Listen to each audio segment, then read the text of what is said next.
Hello दोस्तों, कैसे हैं आप सब। खेसारी वॉइस में आप सबका स्वागतम है। नींबू खरबूजा 2 सॉन्ग हिट होने के बाद खेसारी फैंस का डिमांड है, जिस तरह खेसारी भैया नींबू खरबूजा 2 सॉन्ग को लाए हैं उसी तरह जा ये करेजा 2 सॉन्ग को भी लाएं। अपने फैंस का खेसारी भैया हर बार डिमांड को पूरा करते हैं। जा ये करेजा ये सॉन्ग 9 से 10 साल पुराना है। इस सॉन्ग को लिखे हैं कृष्णा बेदर्दी। ये गाना पूरी तरह से वायरल हो रहा है। हर जगह सोशल मीडिया पर ये सॉन्ग को खूब ज्यादा वायरल हो रहा है। जिस तरह नींबू खरबूजा वायरल हुआ है उसी तरह ये सॉन्ग भी वायरल हो रहा है।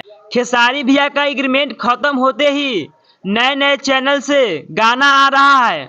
नींबू खरबूजा 2 सॉन्ग 24 घंटा में 5 मिलियन से ज्यादा व्यूज, 1 लाख से ज्यादा सब्सक्राइबर भोजपुरी के लिए गर्व की बात है। एक दिन में सिल्वर प्ले बटन भी मिल गया होगा। आप लोग बताइए, जा ये कर्जा 2 सॉन्ग में कौन सा एक्ट्रेस होनी चाहिए, कमेंट करके जरूर बताएं। आप लोग इस वीडियो को लाइक नहीं किए तो लाइक करें, चैनल पे पहली बार आए तो सब्सक्राइब करें, दोस्तों के साथ शेयर करना ना भूलें।